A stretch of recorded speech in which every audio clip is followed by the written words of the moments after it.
Good evening, everyone. I'd like to call to order the regular meeting of the Elmhurst City Council for Monday, October 20th, 2025. And at this time, I'd ask if you would all please rise and join me in the Pledge of Allegiance. Pledge allegiance to the flag of the United States of America and to the republic for which it stands, one nation, under God, indivisible, with liberty and justice for all. Thank you. Clerk Tamer, please call the roll. Nardini. Here. Bastido. Here. Irby. Here. Brennan. Here. Remus. Here. Bellinger. Here. Schenko. Here. Hill. Present. Bram. Here. Jensen. Here. Toludo. Here. Baker. Here. Udera. Here. Virgil. Absent. 13 present, 1 absent. 13 present, 1 absent. We have a quorum. Item 2, receipt of written communications from the public. We have 2 that were on board docs. Is there anyone else in the audience that has a written communication that he or she would like to deliver to the council? This is not public comment, but written. If so, please come. Yeah, thank you. Please come forward and deliver it to Clerk Tamer. Thank you. Thank you very much. We move on to public forum. Clerk Tamer, is anyone signed in for public forum this evening? Yes, Mayor. Jonathan Keenan. Mr. Keenan, if you approach the back microphone, adjust as you deem necessary. Please state your name. Address is optional. That will help us get back to you if we need to. And you have 3 minutes, and we will let you know when you get close to that if you do. Please proceed. Thank you. So my name is Jonathan Keenan, and I am here on behalf of the citizens of Elmhurst to discuss the Ryan development that's going in at First and Addison. I have a number of concerns. I think some have been addressed by other people, but some of the big ones I'm seeing is that, especially in downtown Elmhurst, it seems a lot of our businesses, mom and pop shops and all, are being driven out and replaced with bars and restaurants and medical buildings and that sort of thing. And I'm really concerned if we continue down this path of getting rid of all the little shops around there, that it'll have a profound impact on the economic viability of the town. I mean, we have, a small family-owned barber shop, we have a rug shop, we have all these little small businesses that are very nice to have. I'm also worried about the increase of pedestrian and vehicle traffic there because of the big parking garage that's going to be there.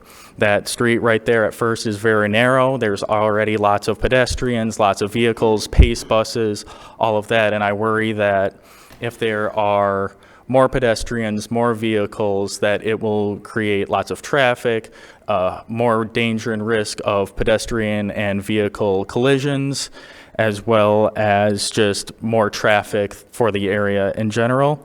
And then I think the last piece I had was with the new development. I know a big issue we've had with housing and housing surveys is with an aging population of people who may want to still own something but want to downsize and not have to deal with property maintenance, that there's not as many condos anymore. Everything is for rent.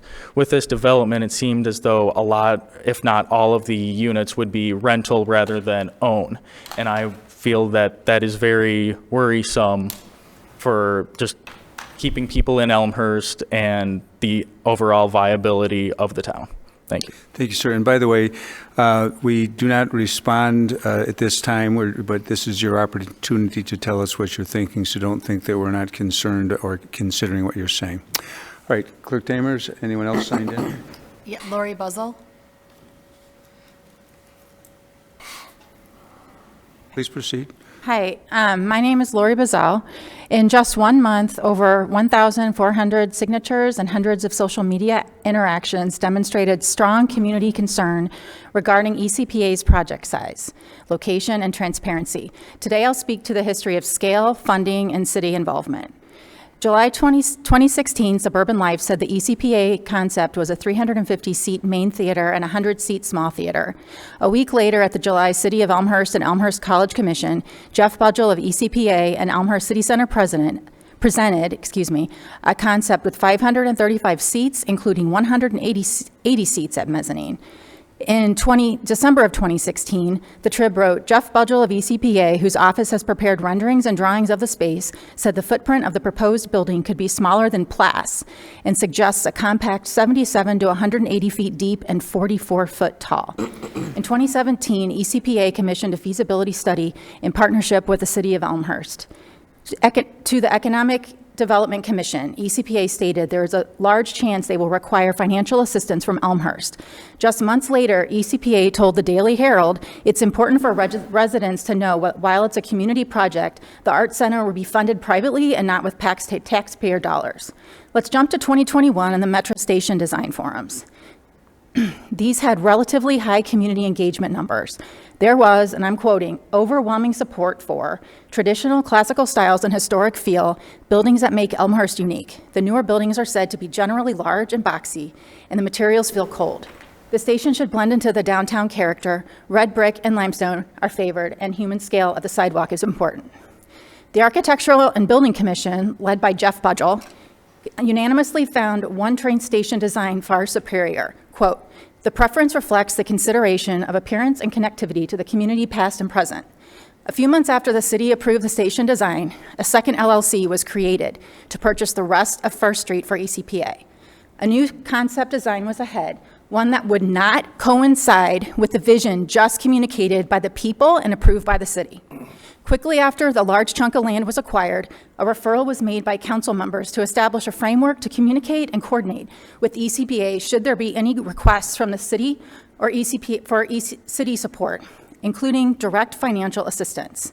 At no point was the community informed of possible public funding of ECPA. In 2017, if it wasn't the time, then it should have been in 2018. It should have been in 2020. That's just about the financial standpoint. What about the community feedback and expectations of the ECPA design and scale? Recently, one community member said, even though this design may not be locked in, evidently the loss of that city block is. It will change the landscape of the entire town. It really saddens me that what could have been a cultural addition to Elmhurst could permanently damage it. The Ryan ECPA proposal should not go through with its side location and inside influencers. Thank you. Thank you. Jason Clarita. Sorry if I messed up the last name. Good evening.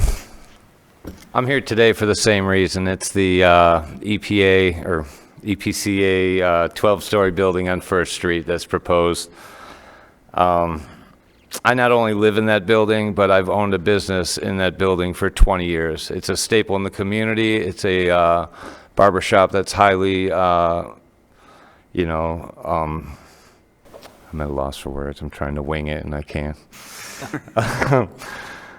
But the traffic and congestion there is almost ridiculous. They got the people trying to turn left. They don't know that the red arrow means turn left. So you got people honking. Right around the corner, you have a bus stop. You have the train station. You got people letting people out of their cars, dragging luggage, while people are honking behind them. Come on. Now let's add 12-story apartment complex. Now the entrance to this place is supposed to be directly across from the train station. 200 apartment units directly across from the train station, the bus stop, the ridiculous intersection in the corner that for 20 years people have been beeping. I think they're honking at me. I'm like waving out the window. They're not waving at me. This is going to be adding hundreds of new residents that would create constant gridlock. Customers would avoid the downtown area altogether. They wouldn't even come to downtown Elmhurst because of this enormous 12-story ridiculous apartment. Elmhurst has always took pride in tradition and support for small businesses, and this proposal would destroy a lot of small businesses, and it would kick people out of their apartments, and people that, like my neighbor, he said he wouldn't be able to afford somewhere else. He'd have to move to another town. His kids wouldn't be able to go to school with their friends, and he was as passionate as I am about it. I'm trying to hold it together here. Thank you very much for your time. Thank you, sir. That's all that signed in. All right, those are the only people who signed in for public forum this evening. If there's someone who would like to make public comment but did not know that they were supposed to sign in, I'll call on you in a minute, and then you can follow the same procedure, state your name, and then you'll have 3 minutes. The woman in the orange in the front.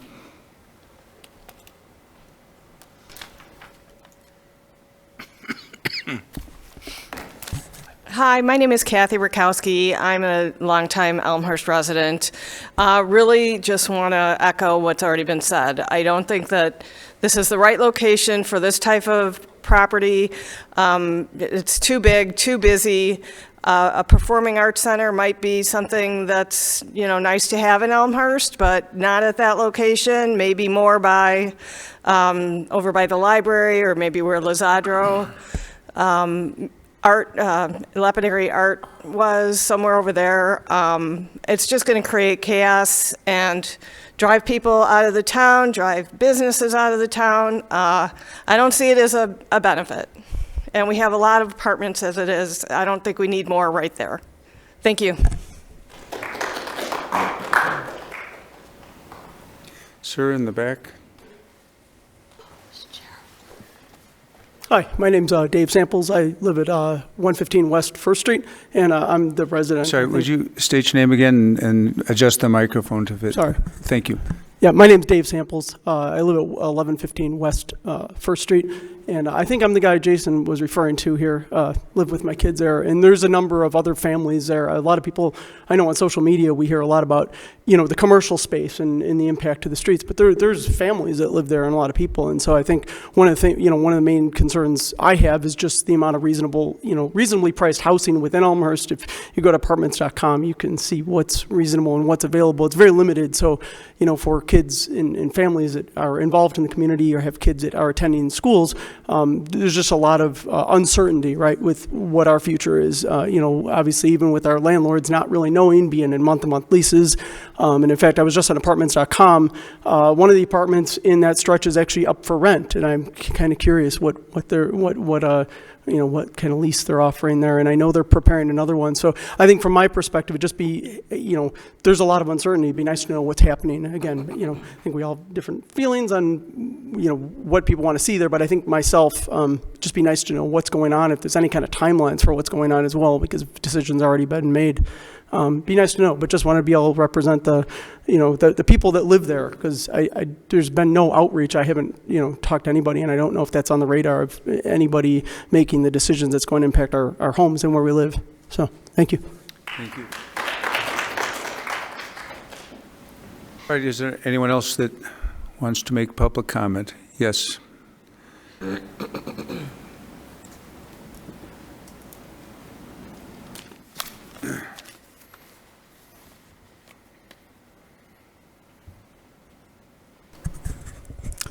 Paula Wolf, I live at 444 North Larch. I applaud the people who are getting up and speaking. I'm not good at it. I'm not terribly well prepared. But I commend you on what you're saying, and I agree with everything. This city is not the city I loved as a young person or the older person who got to move here over 20 years ago. It's a shame.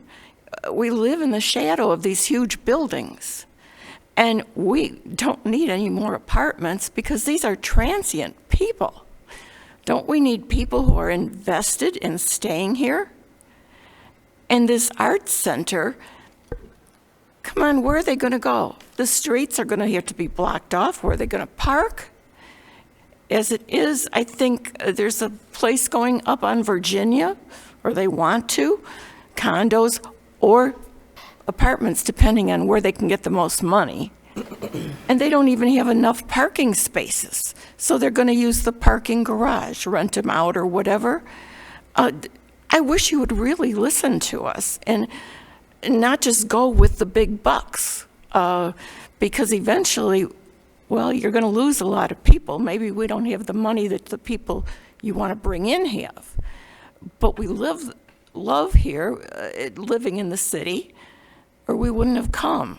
And, 10, 20, 30, 40 years in a city from friends of mine, and we're afraid to invest in our homes because what do we sell to?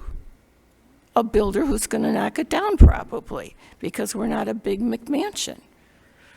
And we paid our taxes all these years and supported things. And I think money and consideration can be spent in other areas. And if you're doing the police station, great. It's about time. And I hope you get a builder who knows what they're doing this time, because they deserve it. Thank you. Thank you.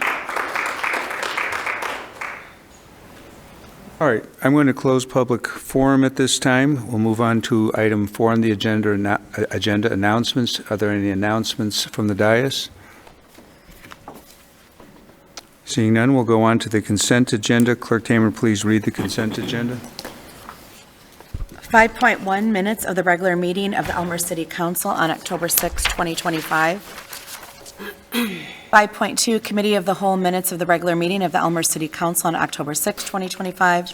5.3, Committee of the Whole minutes of the regular meeting of the Elmhurst City Council on October 14, 2025. 5.4, Accounts payable, October 20th, 25, $4,206,104.18.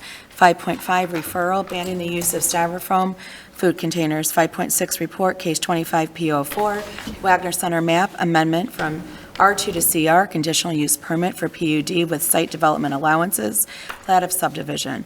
Consolidation, 615 Northwest, 447 West Armitage, and 397 West Armitage. 5.7 report, case 25 P06, Pronto Auto conditional use for auto repair, 260 West Grand. 5.8 report, 25 ZBA 11, front yard variation, 946 South Hawthorne. 5.9 report, referral improvement and renovation business grant program review team constituencies. 5.10 report, line of credit. 5.11 report, banking services. 5.12 report, 2026 HSA contribution insurance renewals. 5.13 report, 6 extended MDU with FOP Lodge 81. 5.4 report, traffic safety at Maple and North Avenues referral. 5.15 report, 195 West McKinley utility easement. 5.16 report, contract amendment number 1 to the construction agreement for the Rotter Reclamation Facility, bundle number 5, improvements project. 5.17 report, referral, request to add electric and lighting to the North York Street landscape medians. 5.18, an ordinance granting yard setback requirement variations for property commonly known as 107 North York Street, Elmhurst, Illinois. 5.19, an ordinance approving a preliminary and final plat of subdivision for the property commonly known as 321 and 325 West Lake Street, frontage road, Elmhurst. 5.20, an ordinance to amend section 24.05 entitled additions, insertions, deletions, and changes to adopted codes of Article 1 entitled General Provisions of Chapter 24 entitled Building Code of the Elmhurst Municipal Code. 5.21, an ordinance amending Section 36.10 entitled Terms, Fees of Article 2 entitled Retail Licenses of Chapter 36 entitled Liquor of the Elmhurst Municipal Code. 5.22, an ordinance approving and authorizing the execution of a non-exclusive license agreement by and between Dan Gibbons Turkey Trot Foundation, NFP, and the City of Elmhurst, DuPage, and Cook Counties, Illinois. 5.23, an ordinance vacating a portion of Crockett Avenue and Crockett Avenue adjacent to Joanne B. Wagner Community Center and Barron's Park to the Elmhurst Park District. 5.24, a resolution approving and authorizing the execution of a professional architectural and engineering services agreement with FGM Architects, Inc. for the Elmhurst Police Station project. 5.25, a resolution approving and authorizing the execution of a professional design engineering services agreement with Christopher B. Burke Engineering Limited for the North Growy Woods Stormwater Improvement Project. 5.26, a resolution approving and authorizing the execution of a professional design engineering services agreement between the City of Elmhurst, Illinois, and Baxter and Woodman, Inc. for the 2026 sanitary sewer. And manhole rehabilitation project. And 5.27, a resolution authorizing the execution of change order number 1 for the 2024 sanitary sewer improvements and force main replacements project. Thank you, Clerk Tamer. Is there any item on the consent agenda that any alderman would like to have removed, either for the purposes of voting against or for further discussion? Alderman Hill? 5.9. 5.9? Thank you. 5.9. All right, may I have a motion to approve the consent agenda minus 5.9? Alderman Bram, Alderman Schenkel with a second. Clerk Tamer, call the roll. Nardini. Aye. Bastido. Aye. Irby. Aye. Brennan. Aye. Varimus. Aye. Bellinger. Aye. Schenko. Aye. Hill. Aye. Graham. Aye. Jensen. Aye. Toledo. Aye. Baker. Aye. Nudera. Aye. Virgil, absent. 13 ayes, 0 nays, 1 absent. 13 ayes, 0 nays, 1 absent. The consent agenda minus 5.9 passes. Clerk Tamer, please read the report for 5.9. Therefore, the Development Planning and Zoning Committee recommends that the City Council approve the recommended language changes here within to the Elmhurst Improvement and Renovation Business Grant Program Policy and authorize the City Attorney to prepare the necessary documents for City Council approval. Signed, Alderman Chris Jensen, Chair, Alderwoman Jennifer Varimus, Vice Chair, and Alderman Guido Nardini. All right, may I have a motion to approve 5.9? Motion, Alderman Jensen. Second, Alderman Varimus.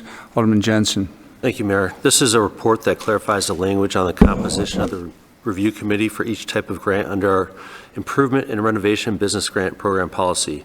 The substance of the report is the same as that which was adopted by the full council in April of 25, and the changes make explicit what was intended by the DPZ committee when it was initially passed. Thank you. Additional discussion. Alderman Hill. Thank you, Mayor. There's two things I'd like to bring up on this agenda item. The first one involves a little bit of homework, but on September 15th, if you go back to that in board docs, there's a referral on September 15th from actually Alderman Jensen and I, and the title of that referral is Improvement and Renovation Business Grant Committee Review Team Constituency.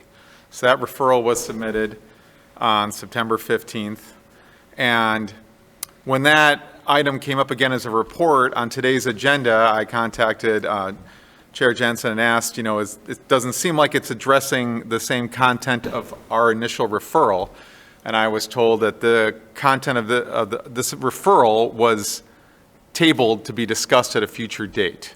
So the contents of this report item are not addressing the referral we put in, but it's the same exact title. So that by itself, I don't think is a worthy reason to pull this item, but I will say it's confusing because we put in a referral with this same title. It's showing up here. It's not addressing our content, but it's got the exact same title. But what that did was call my attention, and when I looked at this item, it brings me to what I think is the far more important item, number 2, is that I think there's a conflict of interest here with respect to Alderman Varimus voting on this agenda item. And this is something that, it's a claim that I know this issue has come up before the council, and I have not spoken to it. Others have. But I think this is what I had hoped not would happen, where if we had items that came up before a committee, that if it was inappropriate to vote on those, that the alderman would recuse themselves. And when that didn't happen here, I felt compelled to pull the agenda item and speak to it.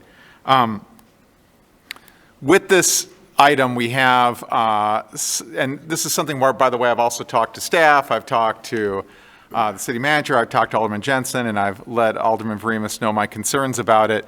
But the city position is that when there's a financial conflict, right, a financial interest or otherwise would conflict with an alderman's duties outside or as related to their duties as an elected official, they should recuse themselves from a vote. But here we have something a little different in that the alderman is voting to place themselves on a grant review team.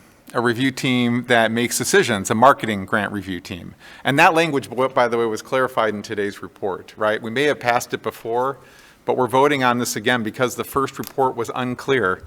So that's why this report is coming up again, to clarify the actual grant review teams, right? So we have a marketing grant where the Chamber of Commerce president sits on that marketing team review grant. That's a long Marketing Grant Team Review Committee. And that happens to be Alderman Varimus. I don't think that we should be voting ourselves into grant review teams. I think that should have been something that you recuse yourself from, that we shouldn't have been able to vote on. To give you an example, if there was something that only an alderman who was a veteran could vote on, and it came before my committee and I voted to include myself on it, I wouldn't, right? I would think it'd be great if I was on that because I was a veteran, which I am, but I don't think I should be the one voting on that. So perhaps it doesn't meet our council's definition of a conflict of interest, but I feel it's kind of an ethical conflict of interest. And I've heard people on this council say that, I've heard elected officials say that we have to hold ourselves to a high standard. And I think with this is something that I had hoped would be addressed before it came before the council, but because it's here, I think we should vote no on this and send it back to committee. Alderman Jensen. Thank you, Mayor.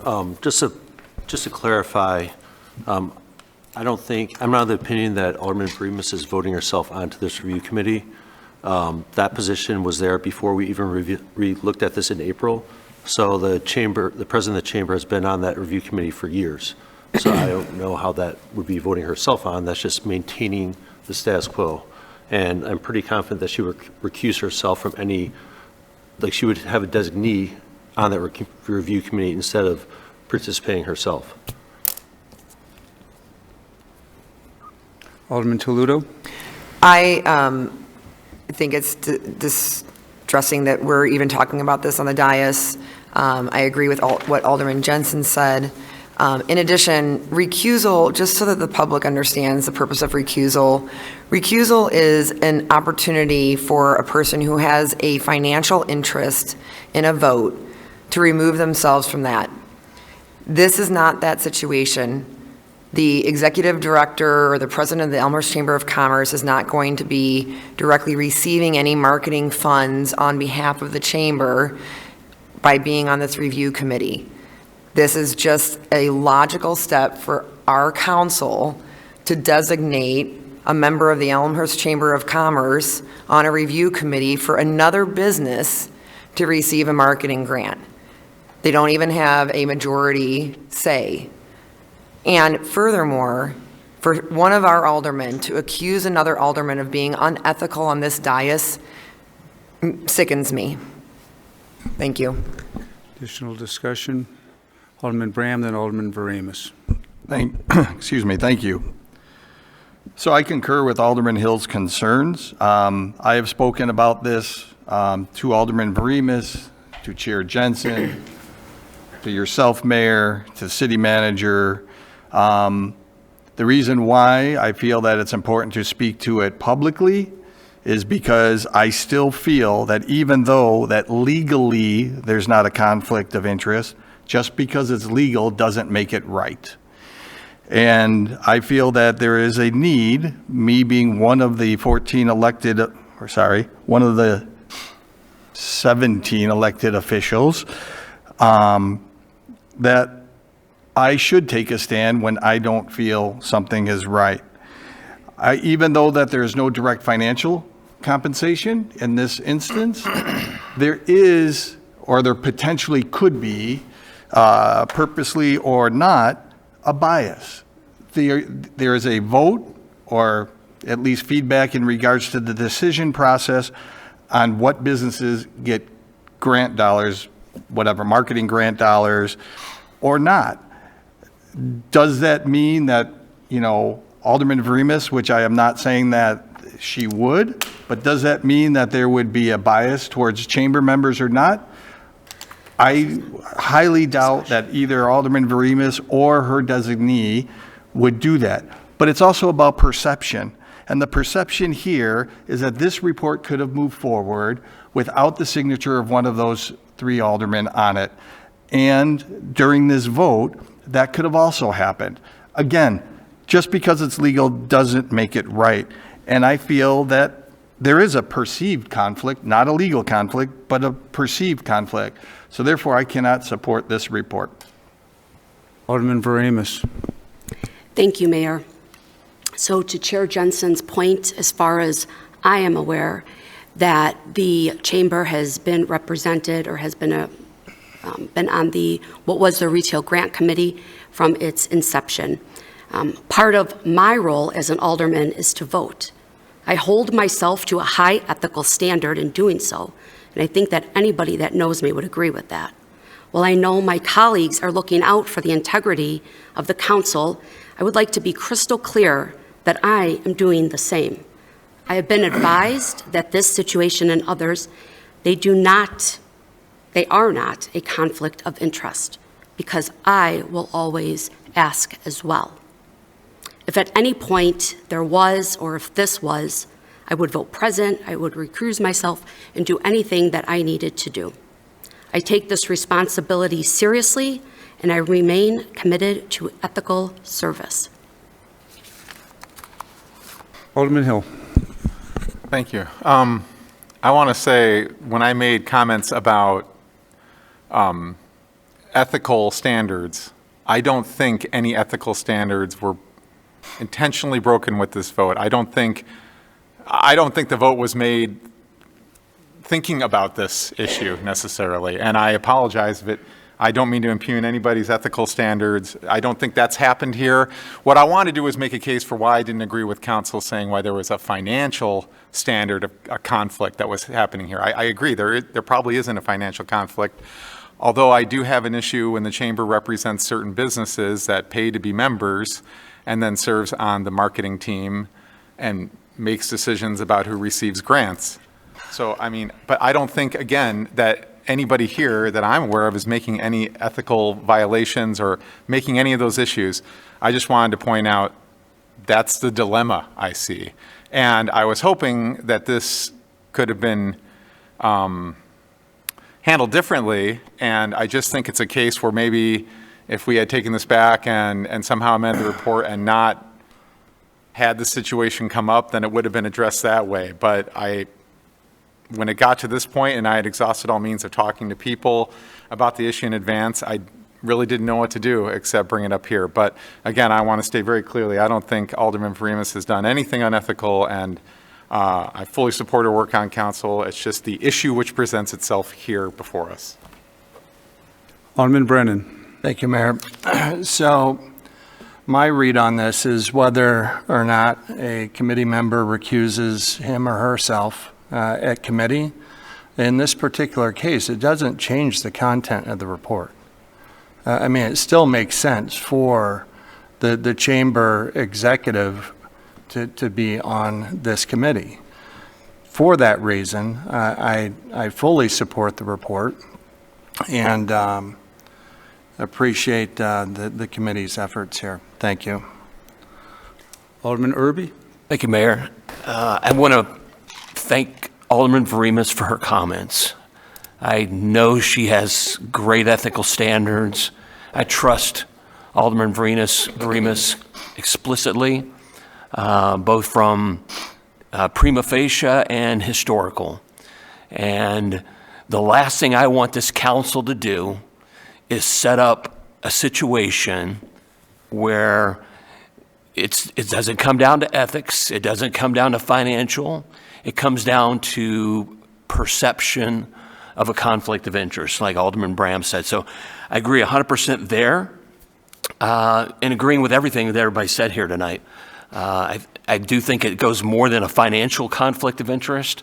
I think we go back to the written comments we have on tonight's comments for this matter, where the public perception has already shown its face in written comments, and it will continue to. It's not going to go away. So I would love for us to be able to resolve this to where we do not cause anybody on council to be set up for failure. That's not what we're here to do. We're here to be set up for success. And tonight's report does not set up anybody on council, and especially Alderman Varimas doesn't deserve that. As the chair of DPZ, Alderman Jensen, said, this has been ongoing. The chamber president has been in this group for several years before Alderman Varimas probably might even been on council. I'm not sure. I don't want to put a historical timestamp on that, but the point is that is a correct statement.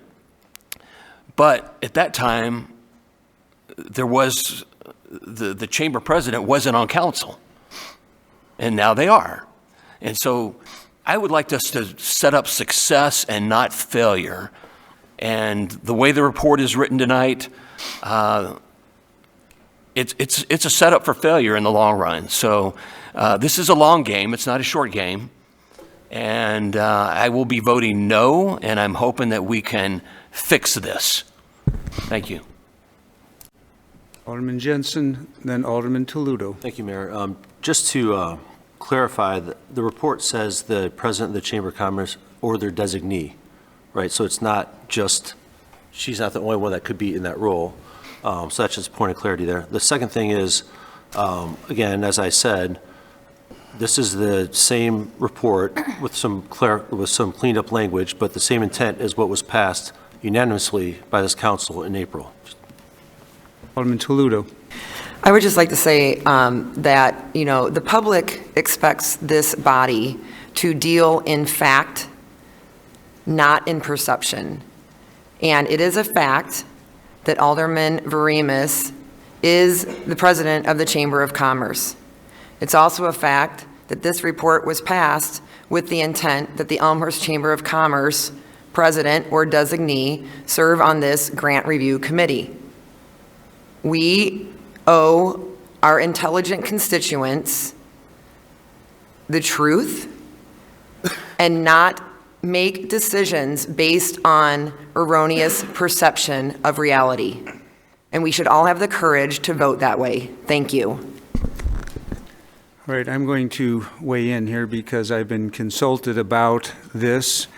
The Chamber of Commerce president has been on this committee in 2009, I was the president or the chairman of the chamber, and I think even that far back, the president had a role in grants. So whether you're on the council or not, if you're going to be biased against chamber members, you'd be biased whether you're an alderman or not. So that's not really a relevant factor. More important is when I was consulted about the ethics of this particular issue is that there is a legal standard, and that is if there's a pecuniary, meaning financial interest, that is when you, not only is it proper, but you are required to recuse yourself where there's a direct or indirect benefit. If we go to some other standard where there's a perception of a conflict, that means that this time you might think it's Alderman Veremis, maybe there'll be something that involves the university and Alderman Hill. I'll say, I don't know that you should be voting, even though it has nothing to do with you. It might be a permit for a homecoming parade, but you work at the university, and I think there's a perception that you're trying to benefit. So when we have a clear standard of this pecuniary or financial interest, we can all govern ourselves accordingly. Now, in the last few council meetings, we've had people who have recuse themselves, and I let it go, but I want to read you the council rule on council voting. And Alderman Bram corrected me when I was an alderman, so I'm happy to correct everyone else. All votes shall be aye or nay, except an alderman may vote present when a conflict of interest exists, which makes it improper for the alderman to vote on the issue in question.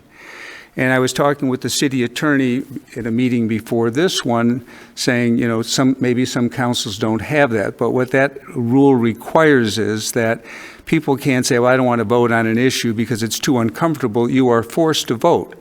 And the exception is where you have a true conflict of interest, which makes it improper for you to vote. So based on that standard, I think Alderman Veremis is actually, if there's not a conflict of interest, she's required to vote. So I respect what everyone's saying, and I respect the people who are trying to protect the perception, but when it was posed to me, and I felt there was no conflict of interest for the reasons that some have stated, the city attorney, if anyone wants a copy, I can certainly pass it over to you, issued an opinion because I wanted confirmation that per Illinois statute, there is no conflict of interest.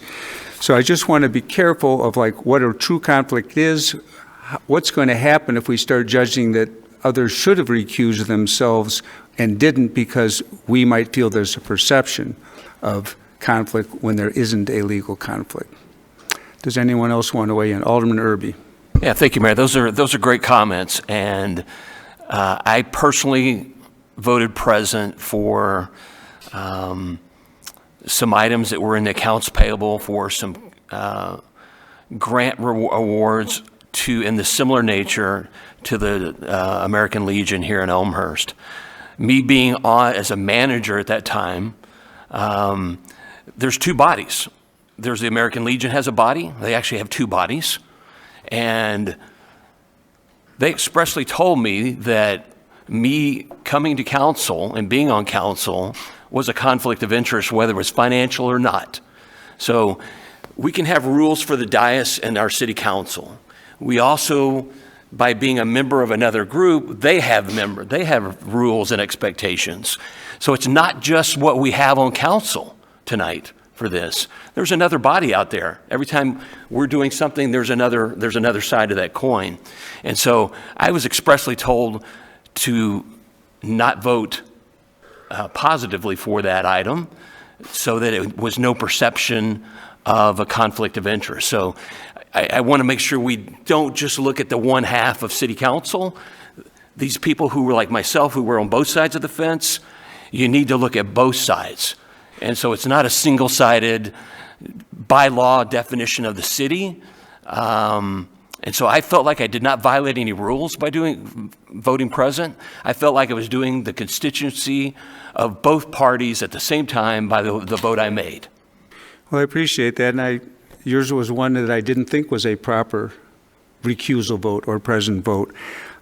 Your duty here is to vote by these rules. And my job is to determine, subject to what the council says, I make an initial determination of whether there's a conflict. And as we talked about at the time, you're not on the board of the Legion, either the building or the Legion itself. And so you might regard it as a conflict, but it's not a true legal conflict. As I say, I've let it go a couple times, but we can't go by any other standard than the legal standard. And I don't want to get into situations where others are calling out other aldermen for a perceived conflict, which isn't a true conflict. Alderman Hill. Thank you, Mayor. I'll be brief. I just want to say, I apologize for bringing up a tense subject, but I think we have to talk about tense subjects sometime, and I think you have to figure out, ideally before it gets to the dais, but sometimes on the dais, how to have these tense conversations. I mean, we're going to have more probably around the budget, so maybe I warmed us up. I don't know. But that being said, I want to reiterate that I don't think this is anything specific to Alderman Vremus. I would like to think we'd have tense conversation about, anything we thought was something that needed to be addressed here, but it's not questioning some particular ethics or particular issue. It's something that, there are sacred cows that maybe shouldn't be so sacred and that we should talk about. And again, it's not always appropriate to talk about them here. I lament the fact that we have to do that, but it does sometimes have to be done. So thank you. All right. Let's call the vote then. Nardini? Aye. Bastido? Aye. Irby? No. Brennan? Aye. Marimas? Aye. Bellinger? Aye. Schenko? Aye. Hill? No. Graham? No. Jensen? Aye. Toledo? Aye. Baker? Aye. Nudera? Aye. Virgil absent. 10 ayes, 3 nays, 1 absent. 10 ayes, 3 nays, 1 absent, 5.9 passes. We move on to reports and recommendations of appointed elected officials. Mayor 11. Just 2 quick ones. We have an electronic and textile recycling event Saturday coming up, October 25th, 8 to noon at the Public Works Garage, which is 985 South Riverside Drive. As you mayor, I hope you know that throwing out electronics in your regular trash is prohibited. This is your opportunity to properly recycle those. And if you look on the website, textiles, old clothes, or things that aren't going to be sold, taken to Goodwill, whatever, can also be donated. On the same day, between 10 o'clock a.m. and 2 o'clock p.m., we have a prescription drug take-back program to keep your prescription drugs that are no longer needed from falling into the hands of those that shouldn't, or from going into our wastewater streams. You can come to the police station at 125 East First Avenue, drive-through service. You drive up and a courteous uniformed individual will greet you and take your prescription drugs. City Manager. Thank you, Mayor. Just one item, and this is related to the global outage from Amazon Web Services today. We did experience some outages because of that. So a few of our apps, we don't contract directly with them, but some of our app providers or service providers do. It's our understanding those are back up now, and my apologies to the community for any interruptions that they experienced. Thank you. Thank you. Any other reports or recommendations? Alderman Baker, then Alderman Bram. Sure. Thank you. Following a request from our last meeting regarding the ONCC and the airplane noise, I've talked to the city manager, and we will be having someone come out from the ONCC and or the Chicago Department of Aviation to talk to us, perhaps even the FAA at a future meeting. So more details to follow. Thank you. Alderman Bram. Thank you. And thank you, Alderman Baker, for that update. I'm glad to hear that that is hopefully sometime soon around the corner. Because airplane traffic noise, at least in my ward and from what I've heard and received emails from, has increased significantly and is becoming more and more of an issue. I just want to speak briefly. I didn't want to pull it off of the consent agenda, but I want to speak briefly about agenda item 5.10, line of credit. I have no issues with the report. Obviously, I voted for it. But I didn't want to delay the process by pulling it off the consent agenda, but I just wanted to make a brief comment or plant a seed, if you will, that maybe in the future I would ask to have the council indulge me in regards to at least considering not pursuing a line of credit for our TIF areas.